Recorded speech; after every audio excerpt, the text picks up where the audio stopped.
शुभ अपराह्न पिला माने मु राजेश कुमार पटेल सरकारी उच्च प्राथमिक विद्यालय बड़बाहाल सहकारी शिक्षक पिला माने तुमको ए वर्चुअल क्लास को समस्त को स्वागत अभिनंदन। अच्छा पिला माने केमिति अछ भलरे अछ तो औ ठीक अछि मु तुम माननकु केतोटी छोटिया छोटिया प्रश्न पचारछि तमे कहिबो नै। अच्छा कहिलो आम देशर नाम कौन? भारत। वेरी गुड आम देशर नाम भारत नहीं। अच्छा भारत। भारत बढ़िया बढ़िया अति सुंदर। आ गोटे छोटिया प्रश्न पचारुछि कहबो हैं। अच्छा पिलाए आम देश केबे स्वाधीन होइथिला कहिलो देखी आम देश केबे स्वाधीन होइथिला? 1947। 1947 मसीहा 1947 मसीहा अगस्त 1947 अगस्त 15 तारीख। वेरी गुड वेरी गुड 15 तारीख। हाँ हाँ आ गोटे छोटिया प्रश्न पचारुछि हैं। आम देश स्वाधीन हेबा पूर्वरु केउ माने आमको शासन करुथिले तमे समस्ते जानिछ कुह? इंग्रेज। इंग्रेज माने। अच्छा आउ गोटे छोटिया प्रश्न पचारुछि हैं। आमे केउ केउ दिन जातीय पताका उत्तोलन करिथाउ पिलाए कुह?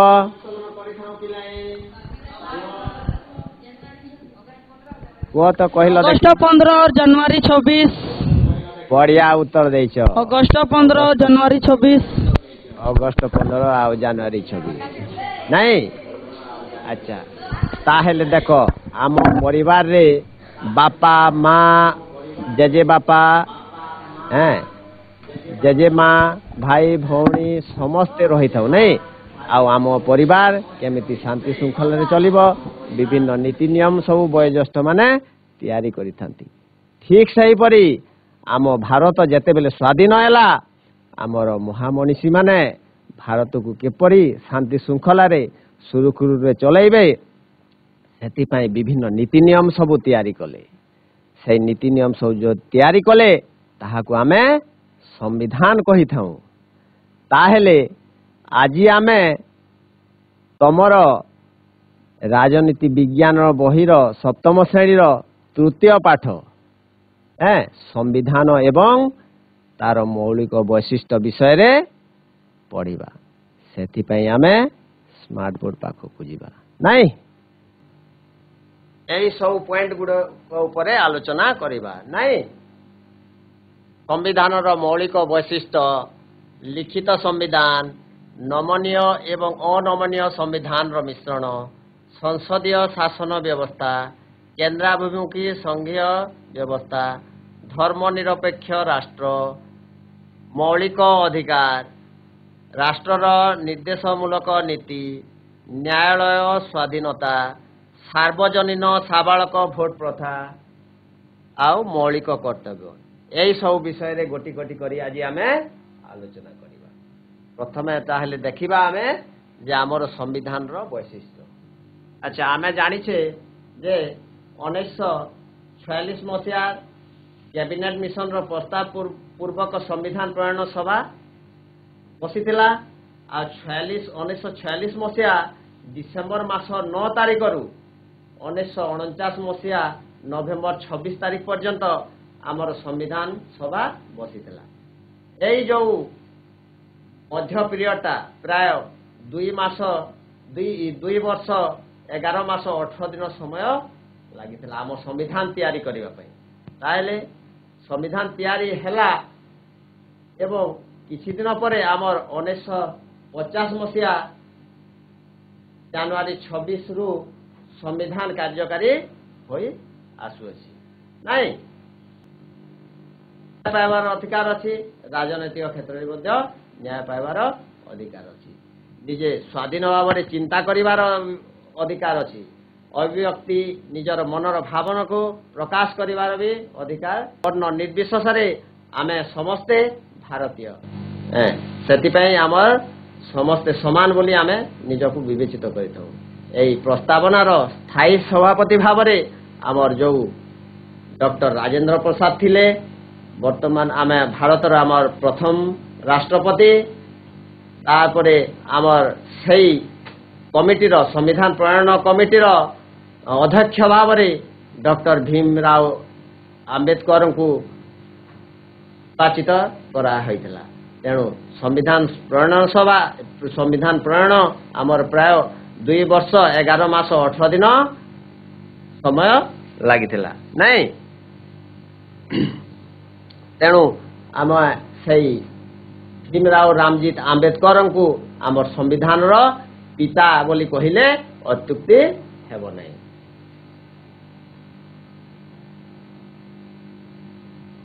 ଭାରତ ଏକ ସାର୍ବଭୌମ ରାଷ୍ଟ୍ର, ସମାଜବାଦୀ ରାଷ୍ଟ୍ର, ଏକ ଧର୍ମନିରପେକ୍ଷ ଗଣତାନ୍ତ୍ରିକ ରାଷ୍ଟ୍ର ଏବଂ ସାଧାରଣତନ୍ତ୍ର ରାଷ୍ଟ୍ର ଅଟେ।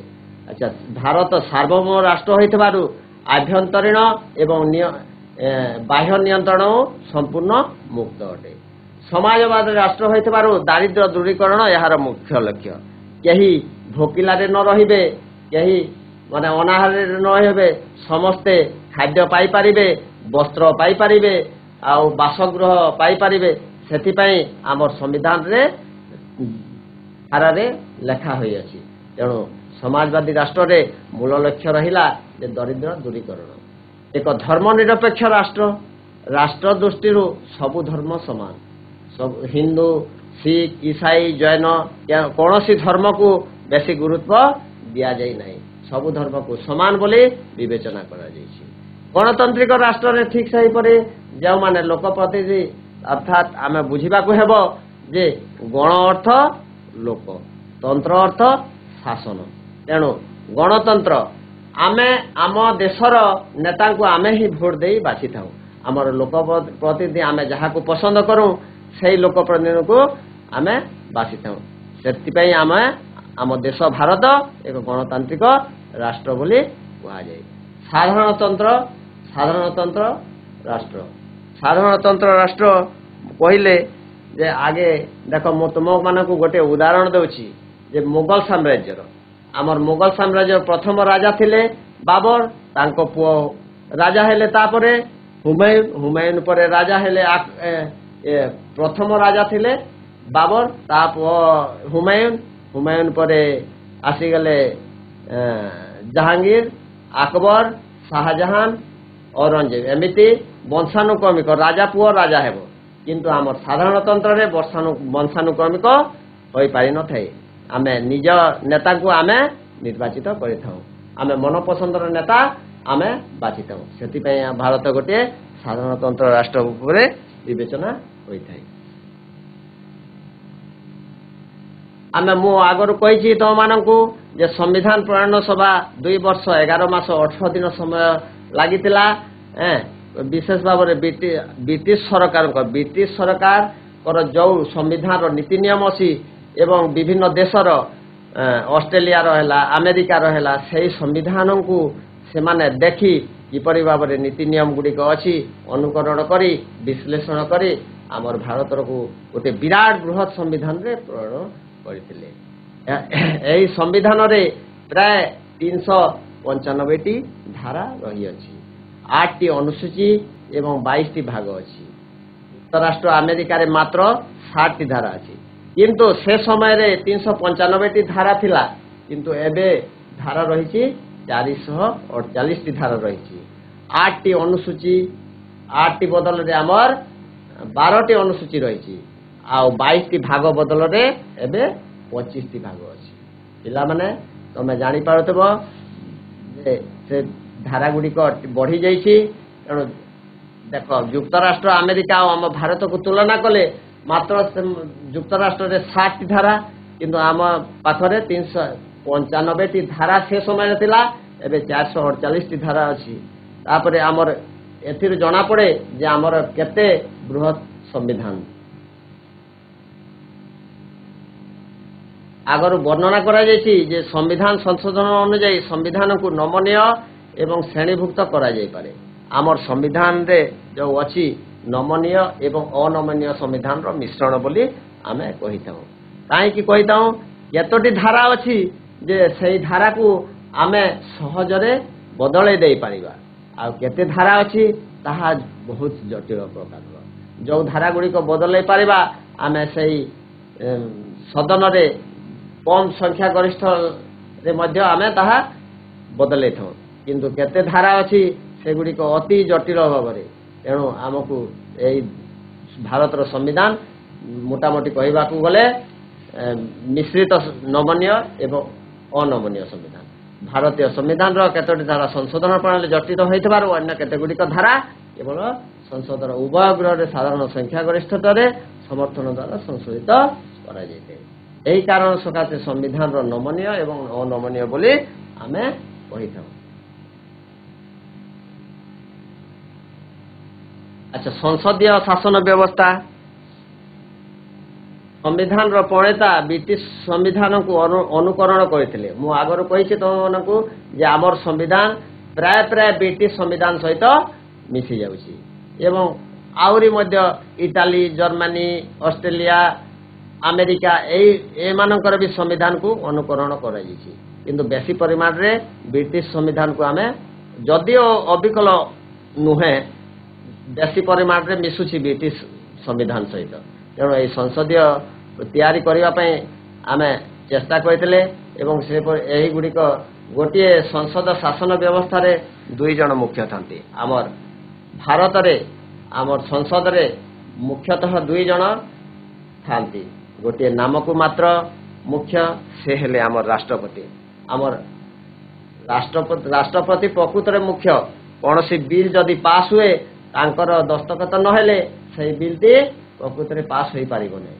କିନ୍ତୁ ଆହୁରି ମଧ୍ୟ କୁହାଯାଏ ରାଷ୍ଟ୍ରପତିଙ୍କୁ ରବର ଷ୍ଟାମ୍ପ ବୋଲି କୁହାଯାଏ କାହିଁକି ନା ପ୍ରକୃତରେ ବାସ୍ତବରେ ଶାସନ ମୁଖ୍ୟ ହେଉଛନ୍ତି ଆମର ପ୍ରଧାନମନ୍ତ୍ରୀ ସବୁ ନୀତି ନିୟମ ଗୁଡ଼ିକର କିମ୍ବା ବାସ୍ତବ ମୁଖ୍ୟ ପ୍ରଧାନମନ୍ତ୍ରୀ ଅଟନ୍ତି ଗୋଟିଏ ସଂସଦୀୟ ଶାସନ ବ୍ୟବସ୍ଥାରେ କାର୍ଯ୍ୟପାଳିକା ବ୍ୟବସ୍ଥାପିକା ମଧ୍ୟରେ ସୁସମ୍ପର୍କ ସ୍ଥାପନ କରି ପ୍ରତିଷ୍ଠା ହୋଇଥାଏ ତାହେଲେ ଆମେ ବୁଝିବା ଯେ କାର୍ଯ୍ୟପାଳିକା କ'ଣ ଆଉ ବ୍ୟବସ୍ଥାପିକା କ'ଣ ଆଚ୍ଛା ପିଲାଏ ଆମେ ଜାଣିବା ଯେ ବ୍ୟବସ୍ଥାପିକାରେ କେଉଁମାନେ ରହନ୍ତି ବ୍ୟବସ୍ଥାପିକାରେ ରହନ୍ତି ବିଧି ବ୍ୟବସ୍ଥାପିକା ଅର୍ଥ ବିଧି ଅର୍ଥ ନିୟମ କାନୁନ କେଉଁମାନେ ତିଆରି କରନ୍ତି ଆମର କେନ୍ଦ୍ରରେ ଯେଉଁ ମନ୍ତ୍ରିମଣ୍ଡଳ ଅଛି ରାଜ୍ୟସଭା ଲୋକସଭାର ଯେଉଁ ମନ୍ତ୍ରୀ ଅଛନ୍ତି କେନ୍ଦ୍ରରେ ବିଧି ବା ନିୟମ ଗୁଡ଼ିକ ତିଆରି କରନ୍ତି ଆମର ରାଜ୍ୟରେ ଯେଉଁ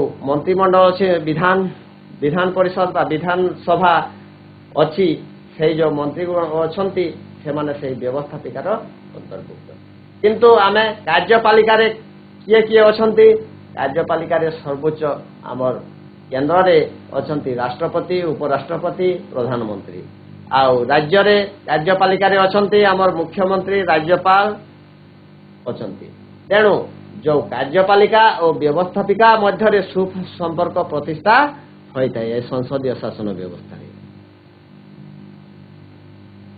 ପ୍ରଧାନମନ୍ତ୍ରୀ ଓ ମନ୍ତ୍ରିମଣ୍ଡଳ ସେମାନଙ୍କ ଶାସନ କାର୍ଯ୍ୟ ପାଇଁ ସଂସଦର ନିମ୍ନ ସଦନର ଭାରତର ଲୋକସଭା ନିକଟରେ ଉତ୍ତରଦାୟୀ ରହିବେ ପ୍ରଧାନମନ୍ତ୍ରୀ ଯେଉଁ କାର୍ଯ୍ୟପାଳିକାରେ କେମିତି କାମ କରୁଛନ୍ତି ଭଲ କାମ କଲେ ବି ସେ ଉତ୍ତରଦାୟୀ ରହିବେ ଖରାପ କାମ କଲେ ବି ସେ ଉତ୍ତରଦାୟୀ ରହିବେ ସେଥିପାଇଁ ସେ ସବୁବେଳେ ଚେଷ୍ଟିତ ତତ୍ପର ରହିଥାନ୍ତି ତାପରେ ମନ୍ତ୍ରୀ ପରିଷଦର କାର୍ଯ୍ୟକାଳ ନିମ୍ନ ସଂଖ୍ୟା ଗରିଷ୍ଠ ସମର୍ଥନ ଉପରେ ନିର୍ଭର କରେ ତମେ ମାନେ ଜାଣିଥିବ ଯେ ମନ୍ତ୍ରିମଣ୍ଡଳ ଯଦି ଭାଗିଥାଏ ନିଜର ସଂଖ୍ୟା ଗରିଷ୍ଠ ହରାଇଥାଏ ଅନାସ୍ଥା ପ୍ରସ୍ତାବ କେଉଁଠାରେ ପଡ଼ିଯାଏ ତାହେଲେ ସେହି ସରକାର ଭାଙ୍ଗିଯାଏ ସେଥିପାଇଁ ଆମର ମନ୍ତ୍ରିମଣ୍ଡଳ ସଂଖ୍ୟା ଗରିଷ୍ଠତା ଉପରେ ଏହି ସରକାରଟି ନିର୍ଭର କରିଥାଏ ସାଧାରଣତଃ ସଂଖ୍ୟା ଗରିଷ୍ଠ ନେତାକୁ ରାଷ୍ଟ୍ରପତି ପ୍ରଧାନମନ୍ତ୍ରୀ ରୂପରେ ବାଛିଥାନ୍ତି ଆମେ ଜାଣିଛେ ଯେ ଯେଉଁ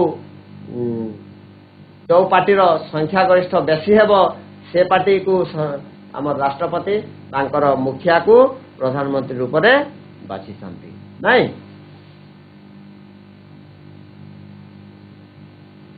କେନ୍ଦ୍ରୀୟାଭିମୁଖୀ ସଂଘୀୟ ବ୍ୟବସ୍ଥା ଆମର ପ୍ରକୃତରେ ସଂଘୀୟ ବ୍ୟବସ୍ଥା ସେଣ୍ଟରରେ ବା କେନ୍ଦ୍ରରେ ଗୋଟିଏ ସରକାର ଆଉ ରାଜ୍ୟରେ ଗୋଟିଏ ସରକାର ନାଇଁ ତେଣୁ এটা গোটে ସଂଘୀୟ ବ୍ୟବସ୍ଥା କିନ୍ତୁ ପାୱାର ବା ନିଜର କ୍ଷମତା ଆମର କେନ୍ଦ୍ରର ବେଶୀ ଅଛି। ଏହା ସଂଘୀୟ ରାଷ୍ଟ୍ର ଏହି ସବୁ ଲକ୍ଷଣ ତଳେ ଯେଉଁ ଦିଆଯାଇଛି ସେଗୁଡ଼ିକ ହେଲା ଏଥିରେ ଲିଖିତ ଅନମନୀୟ ସମ୍ବିଧାନ। ମୁଁ ତୁମକୁ ଆଗରୁ କହିଥିଲି ଯେ ଏଇଟା ଲିଖିତ ଆଉ ନମନୀୟ ସମ୍ବିଧାନ ଅନମନୀୟ ସମ୍ବିଧାନର ମିଶ୍ରଣ ଅଟେ କିନ୍ତୁ ବେଶୀ ପରିମାଣରେ ଦେଖିବାକୁ ଗଲେ ଏହା ଲିଖିତ ଅନମନୀୟ। ବହୁତ ନିୟମ କାନୁନ ଧାରାଗୁଡ଼ିକ ଚେଞ୍ଜ କରିବା ପାଇଁ ବଦଳାଇବା ପାଇଁ କଷ୍ଟକର ବ୍ୟାପାର ଅଟେ। ତେଣୁ ଏହା ଅନମନୀୟ ସମ୍ବିଧାନ କହିଲେ ଅତ୍ୟୁକ୍ତି ହେବ ନାହିଁ। ଦ୍ୱୈତ ଶାସନ ଦ୍ୱୈତ ଶାସନ ଅତି ଆମ ସିମ୍ପଲରେ ଜାଣିବା ଯେ ଦ୍ୱୈତ ଶାସନ କହିଲେ ରାଜ୍ୟରେ ଗୋଟିଏ ଶାସନ ଆଉ କେନ୍ଦ୍ରରେ ଗୋଟିଏ ଶାସନ। କେନ୍ଦ୍ର ଓ ରାଜ୍ୟମାନଙ୍କର କ୍ଷମତା ବଣ୍ଟନ ତାହା କରାଯାଇଛି। ତାପରେ ସ୍ୱାଧୀନ ଏବଂ ନିରପେକ୍ଷ ନ୍ୟାୟାଳୟ। ଆମେ ଯେହେତୁ ସ୍ୱାଧୀନ ଭାରତରେ ବସବାସ କରୁଛନ୍ତି ତେଣୁ ନିଜର ମତ ବ୍ୟକ୍ତ ପରିପ୍ରକାଶ କରିବା ନିରପେକ୍ଷ ନ୍ୟାୟାଳୟ ମାନଙ୍କରେ ନିରପେକ୍ଷ ବିଚାର ମତ ଦେବା। ତାପରେ ଧର୍ମ ନିରପେକ୍ଷ ରାଷ୍ଟ୍ର। ଭାରତ କୌଣସି ନିର୍ଦ୍ଦିଷ୍ଟ ରାଷ୍ଟ୍ରର ଧର୍ମ ନାହିଁ।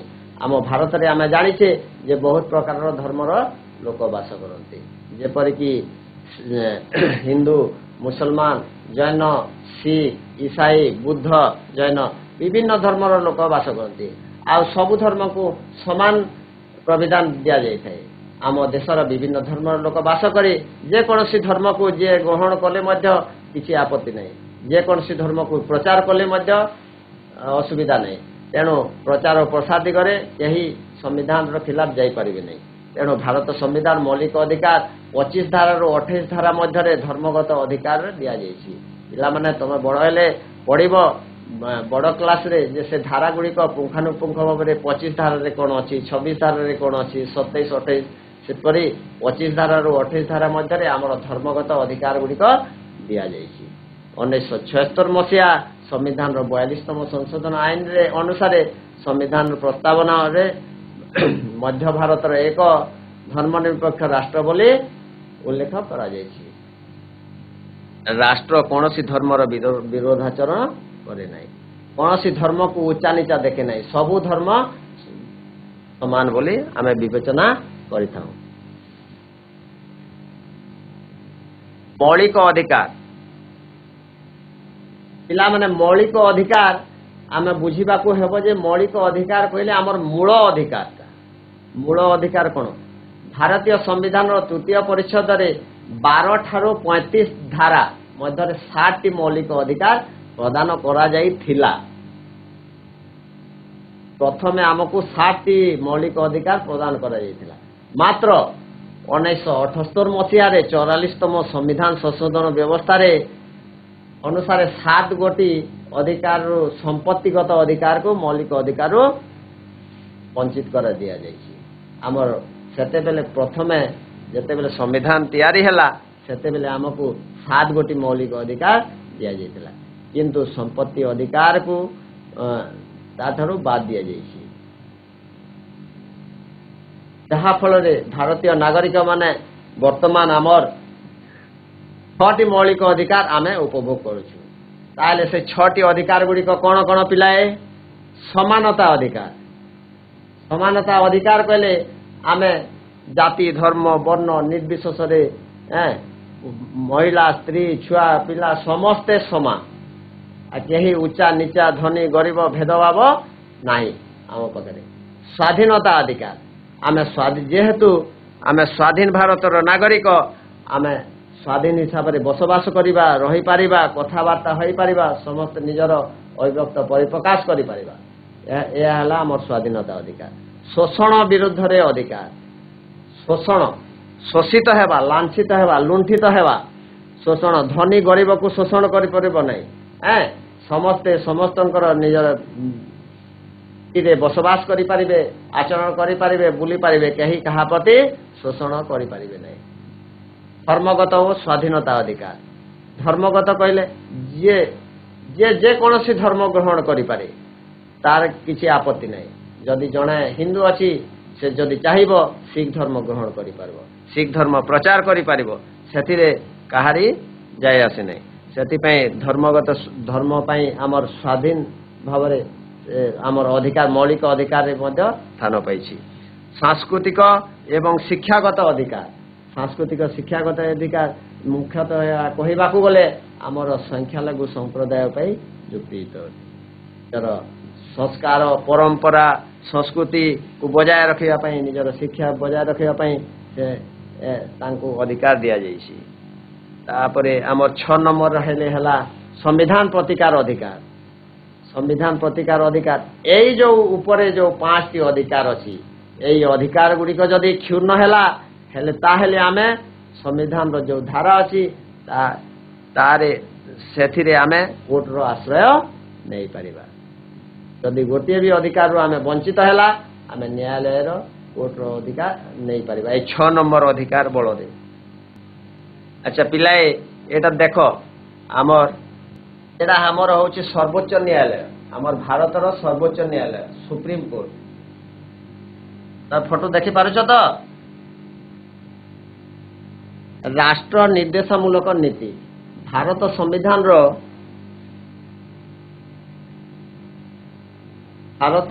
रो चतुर्थ भाग रे 36 धारा रु 51 धारा मध्य रे राष्ट्र निर्देशमूलक नीति माध्यम रे नागरिक मानकु अनुमति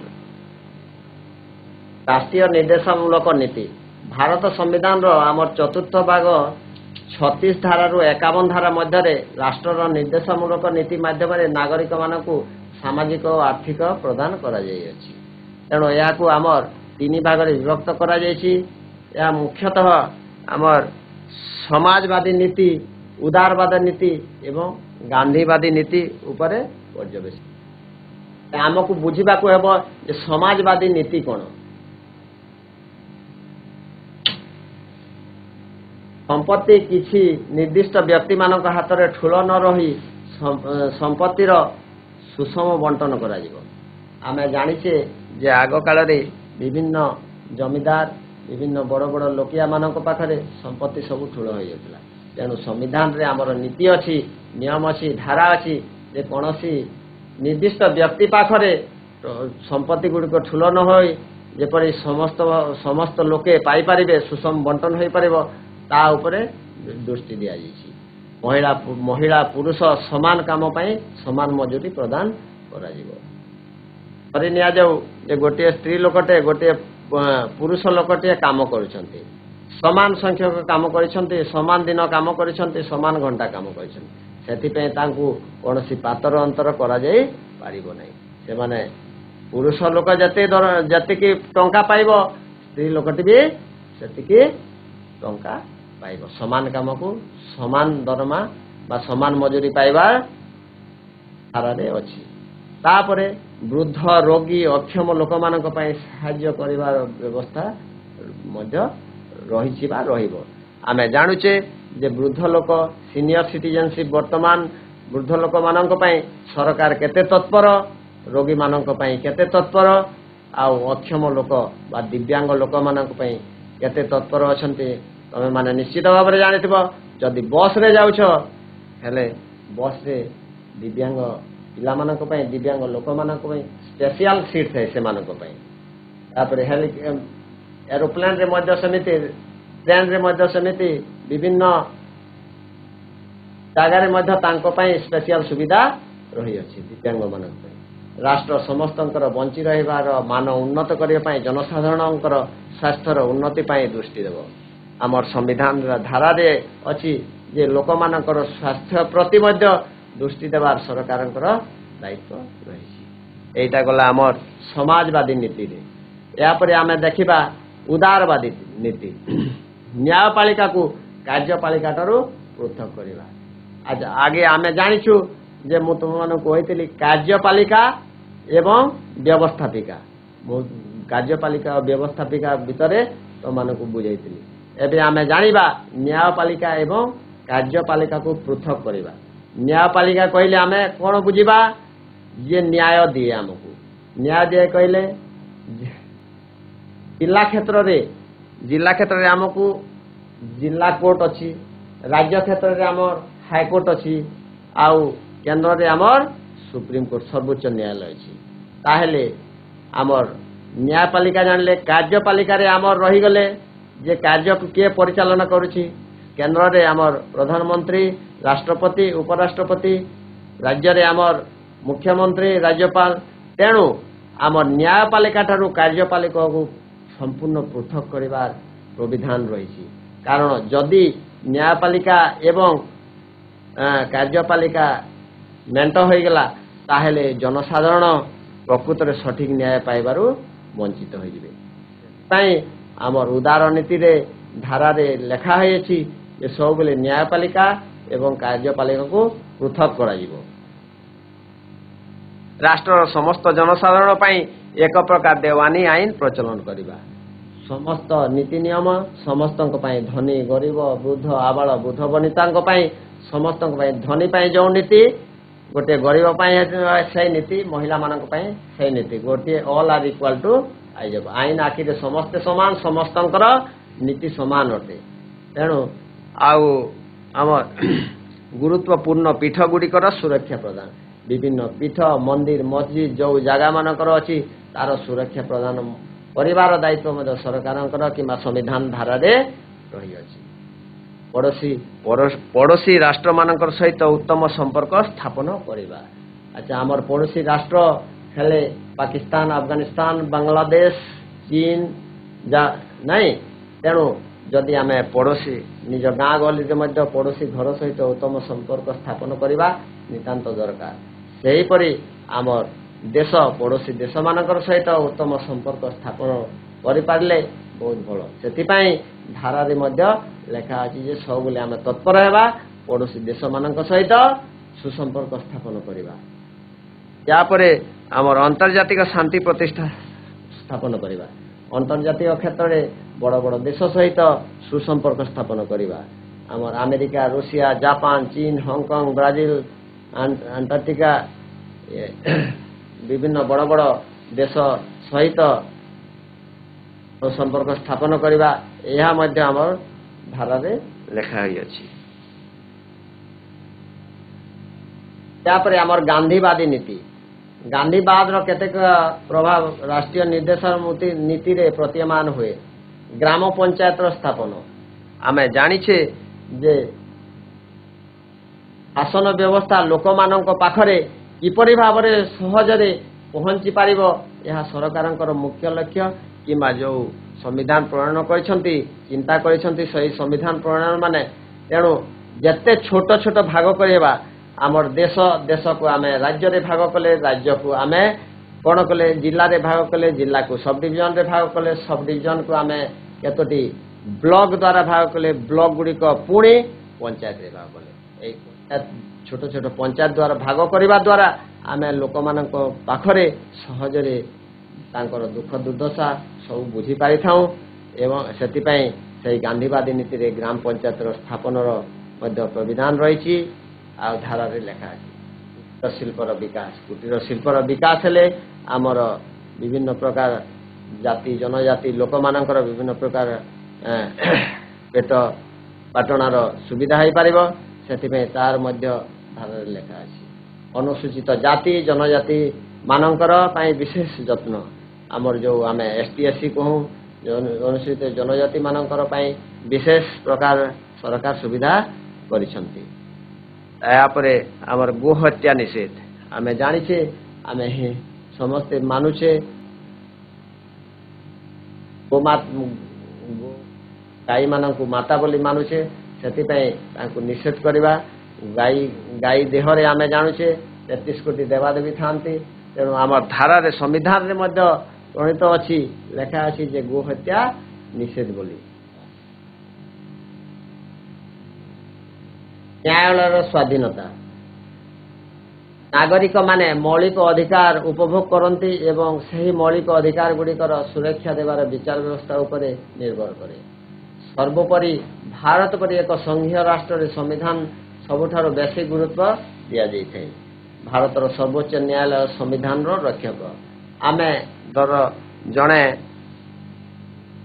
कोर्ट रे केस फाइल कला से डिस्ट्रिक्ट कोर्ट रे तार जदि किसी संतुष्ट नहला हेले हाईकोर्ट को जीव हाईकोर्ट रे जदि किसी संतुष्ट होई पारला नहीं ताहले से सर्वोच्च न्यायालय बा हमर सुप्रीम कोर्ट को जीव सुप्रीम कोर्ट सेति पे आमे कहूं सुप्रीम कोर्ट को संविधान रो रक्षक बोली विचार व्यवस्था रो सुपरिचालन पाई विचार व्यवस्था केवल स्वाधीन न होई निरपेक्ष विचार हेबा कथा सब बेले विचारटी निरपेक्ष हेबा नितांत जरूरी बा आवश्यक स्वाधीन विचार व्यवस्था कहिले न्यायपालिका व्यवस्थापिका और कार्यपालिका ठारू पृथक एवं स्वाधीन हेबा आवश्यक ए जो आमर न्यायपालिकाटी व्यवस्थापिका और कार्यपालिका ठारू सब बेले अलगा रहबा नितांत जरूरी अटे आ भारतर उच्च न्यायालय बा आमर हाईकोर्ट रो विचारपति माने प्राय 62 वर्ष पर्यंत कार्य करिथांती हाईकोर्ट रो किंतु आमर सर्वोच्च न्यायालय सुप्रीम कोर्ट रो विचारपति माने 65 वर्ष बयस रे अवसर नै थांती सार्वजनीन साबालक भोट प्रथा गोटे गणतंत्र राष्ट्र रे साबालक मानकर भोट देवार अधिकार रही आमर 326 धारा अनुसार भोट देवार बयस आमर प्रथमे थिला 21 वर्ष जेते बेले संविधान तैयारी कले आमर गोटे नागरिक हेबा पई नाबालक रु साबालक हेबा पई 21 वर्ष थिला किंतु यहा परिवर्तन करा जाई 18 वर्ष को खसई दिया जाई वर्तमान जने लोक 18 वर्ष हेले से भोट देवार तार अधिकार रही आम जानिबा एकक नागरिक भारत में बसवास करुवा समस्त जनसाधारण केवल गोटे नागरिक हिसाब से गणा हुंती अच्छा पिला माने भल बुझुथुब जे भारत रे बसवास करुछु आमे भारतर नागरिक किंतु युक्तराष्ट्र अमेरिका रे केते डिफरेंस देख जे युक्तराष्ट्र अमेरिका रे दुईटी नागरिकत्व ग्रहण करने पड़ी था प्रथम निजे जो राज्यर से राज्यर नागरिक एवं तापरे जो देशर से देशर नागरिक किंतु आमे ओडिशार नागरिक आ भारतर नागरिक कहि परिबा नहीं आमे बोलो को मु जने भारतीय नहीं तेणु भारत में बसवास करुवा समस्त जनसाधारण केवल भारतर नागरिक हिसाब से गणा हुंती नहीं किंतु युक्तराष्ट्र अमेरिका रे परी संघीय राष्ट्र रे बसवास करुवा जनसाधारण प्रथमे जो राज्य रे बास करती से राज्यर नागरिक एवं ता सहित युक्तराष्ट्र अमेरिकार नागरिक होता तेणु भारतर युक्तराष्ट्र अमेरिका परी एक संघीय राष्ट्र हेले मध्य राज्य रे बास करुवा आदिवासी माने से राज्यर नागरिक हुंती नहीं मात्र समस्ते आमे भारतीय बोली विवेचना करिता नहीं अच्छा वर्तमान आमे देखिबा आमर मौलिक कर्तव्य गुड़िक भारतीय नागरिक माने 1976 मसीहा ठारू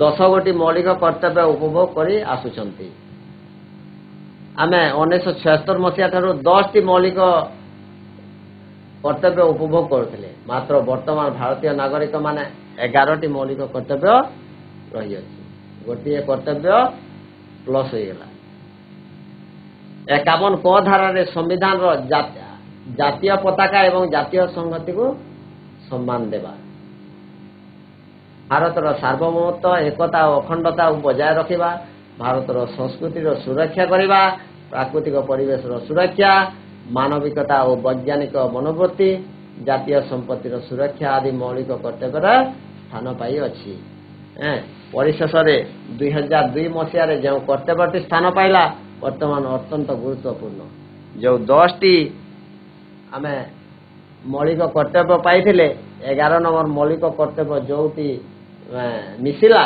से मौलिक कर्तव्यटी होची पिला मानकर शिक्षादान अभिभावक मौलिक कर्तव्य रही जे 6 रु 14 वर्षर पिला 6 रु जो पिला मानक 6 रु 14 वर्ष होची से पिला माने मागणा और बाध्यतामूलक शिक्षा पाई परिबे 14 वर्ष पर्यंत आमे कोनोसी पिला को आमे गोटी किंबा କିଛି ଖଟାଇ ପାରିବା ନାହିଁ।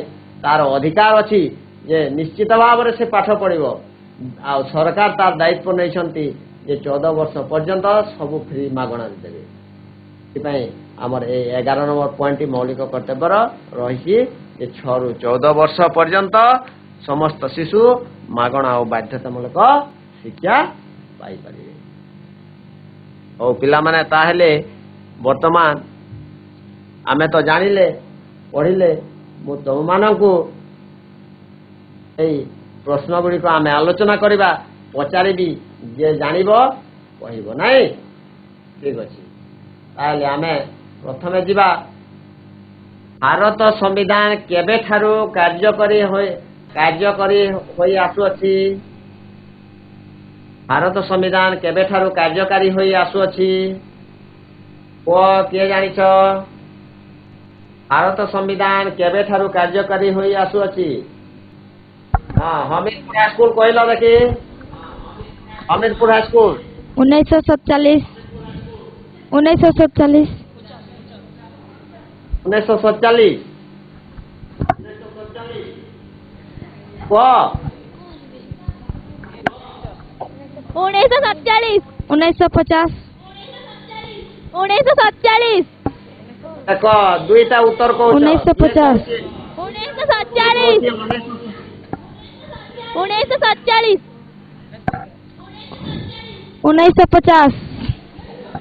ଆରେ ଶୁଣ, 1947 ମସିହାରେ ସ୍ୱାଧୀନ ହେଲା ସିନା, କିନ୍ତୁ ସମ୍ବିଧାନ 1947 ଭାରତ ସମ୍ବିଧାନ 1947 ପାର୍ଟି କରନି ଟିକେ, ଯିଏ କହୁଛ ଜଣେ କୁହ। ଦେଖ 1947 1950 ହଁ, ଭେରି ଗୁଡ୍। 1947 1950 ରେ ହେଉଛି।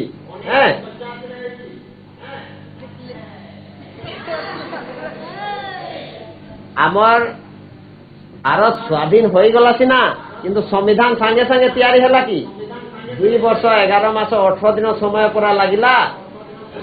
ତେଣୁ ତାପରେ କିଛି ଦିନ ଗଲା ପରେ ଆମର 1950 ମସିହା ଜାନୁଆରୀ 26 ତାରିଖ ଦିନ ପରେ ଆମେ ପତାକା ଉତ୍ତୋଳନ କରୁ। ସେଥିପାଇଁ 1950 ମସିହା ଜାନୁଆରୀ 26 ତାରିଖ ଦିନ ଆମର ସମ୍ବିଧାନ ସେଇଦିନ ଠାରୁ କାର୍ଯ୍ୟକାରୀ ହେଉଛି। ସମ୍ବିଧାନର ପିତା କାହାକୁ କୁହାଯାଏ ପିଲାମାନେ? କହିଲ ଦେଖି। ସମ୍ବିଧାନର ପିତା କାହାକୁ କୁହାଯାଏ? डॉक्टर भीमराव रामाजी आंबेडकर कौन स्कूल? आमिरपुर वेरी गुड, बढ़िया उत्तर देश नहीं। डॉक्टर भीमराव रामजी आंबेडकर। ठीक।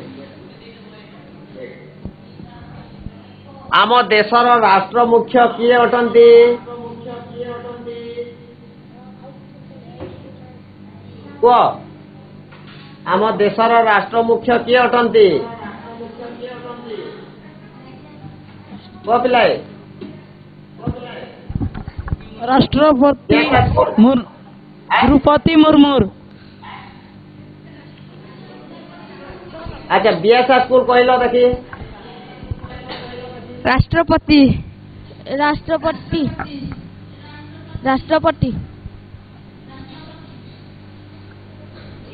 राष्ट्रपति नहीं,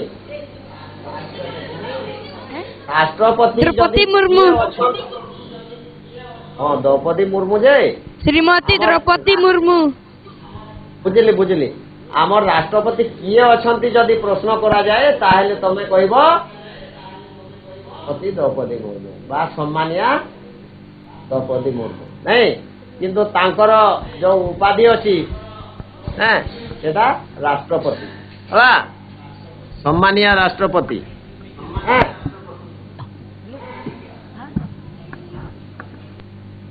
आमर संविधान आमको केते गोटी मौलिक अधिकार प्रदान करिसंती? वो केतोटी मौलिक अधिकार प्रदान करिसंती? 40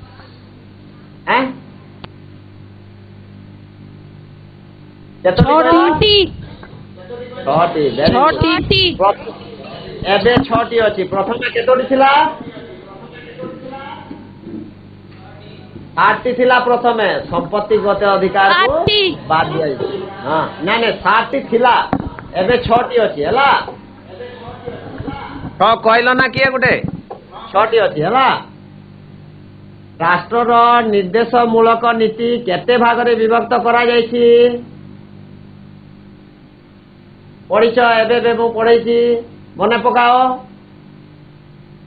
3ଟି ଭେରି ଗୁଡ 3ଟି ନାଇଁ ସମାଜବାଦୀ ଉଦାରବାଦୀ ଆଉ 3ଟି ଗାନ୍ଧୀବାଦୀ ନାଇଁ 3ଟି ହଁ ଠିକ ବଢିଆ ସୁନା ପିଲା ଭାରତର ନାଗରିକ ମାନଙ୍କର କେତୋଟି ମୌଳିକ କର୍ତ୍ତବ୍ୟ ରହିଅଛି ଦେଖ ଭାରତର ନାଗରିକ ମାନଙ୍କର କେତୋଟି ମୌଳିକ କର୍ତ୍ତବ୍ୟ ରହିଅଛି 11ଟି 11ଟି 11ଟି ଯେତେବେଳେ ସମ୍ବିଧାନ 11ଟି ଯେତେବେଳେ ସମ୍ବିଧାନ ତିଆରି ହେଇଗଲା 10ଟି ଥିଲା କିନ୍ତୁ ଆମର ଯୋଡି ହେଇଗଲା ଆଉ ଗୋଟିଏ 6 ରୁ 14 ବର୍ଷର ପିଲାମାନଙ୍କୁ ମାଗଣା ଏବଂ ବାଧ୍ୟତାମୂଳକ ଶିକ୍ଷା ବର୍ତ୍ତମାନ 11ଟି ମୌଳିକ କର୍ତ୍ତବ୍ୟ ରହିଛି ଠିକ ଭେରି ଗୁଡ ଆଚ୍ଛା ଆମେ ବର୍ତ୍ତମାନ ଶୂନ୍ୟସ୍ଥାନ ପୂରଣ କରିବା ନାଇଁ ଭୋଟ ଦେବାର ଅଧିକାର ଦେଶ କେତେ ବର୍ଷ ରଖାଯାଇଛି କୁହ ଶୀଘ୍ର ଶୀଘ୍ର କୁହ କେତେ ବର୍ଷରେ ଆମେ ଭୋଟ ଦେଇପାରିବା ଭେରି ଗୁଡ 18 ଉଚ୍ଚ ନ୍ୟାୟାଳୟ ବିଚାରପତି ଦେଶ ବର୍ଷରେ ଅବସର ନିଅନ୍ତି କୁହ 65 କୁହ 65 ବର୍ଷ ସର୍ବୋଚ୍ଚ ନ୍ୟାୟାଳୟର ବିଚାରପତି ହଁ ସର୍ବୋଚ୍ଚ ନ୍ୟାୟାଳୟର ବିଚାରପତି ମାନେ ଦେଶ ବର୍ଷରେ ଅବସର ନିଅନ୍ତି 65 କୁଟୀର ଶିଳ୍ପ ବିକାଶ ଦେଶ ନୀତିର ଅନ୍ତର୍ଗତ ଗାନ୍ଧୀବାଦ ନାଇଁ ଦେଶରୁ 10 ବର୍ଷ ବୟସ ପର୍ଯ୍ୟନ୍ତ ସମସ୍ତ ଶିଶୁକୁ ମାଗଣା ଓ ବାଧ୍ୟତା ଶିକ୍ଷା ଦିଆଯାଇଥାଏ ଏବେ କହିଛି 6 ରୁ 14 ବର୍ଷ ବୟସ ପର୍ଯ୍ୟନ୍ତ ସମସ୍ତ ଶିଶୁକୁ ମାଗଣା ଓ ଭେରି ଗୁଡ 6 ରୁ 14 ହଁ ତମେ ମାନେ ସମସ୍ତେ ବଢିଆ ଉତ୍ତର ଦେଲ ନାଇଁ ତମ ମାନଙ୍କୁ ଗୋଟିଏ ଗୃହ କାର୍ଯ୍ୟ ଦଉଛି ଆମର ଯୋଉ ରାଜ୍ୟ ଗୁଡିକ ଅଛି ରାଜ୍ୟ ଗୁଡିକ ତମେ ଲେଖିବ ତାର ପ୍ରଥମ ଅକ୍ଷର ଗୁଡିକ ମୁଁ ଲେଖି ଦେଇଛି ସେଇ ଅକ୍ଷର ଅନୁସାରେ ଓ ଗୋଟିଏ କହିଦଉଛି ଓ ରୁ ଯେମିତି ଓଡିଶା ତାପରେ ସବୁ ଅକ୍ଷରରୁ ସେମିତି ଲେଖିବ ଆଉ ତମର ଶ୍ରେଣୀ ଶିକ୍ଷକଙ୍କୁ ଦେଖେଇବ ପିଲାଏ ନାଇଁ ହଉ ଠିକ ଅଛି ରହୁଛି ବହୁତ ଧନ୍ୟବାଦ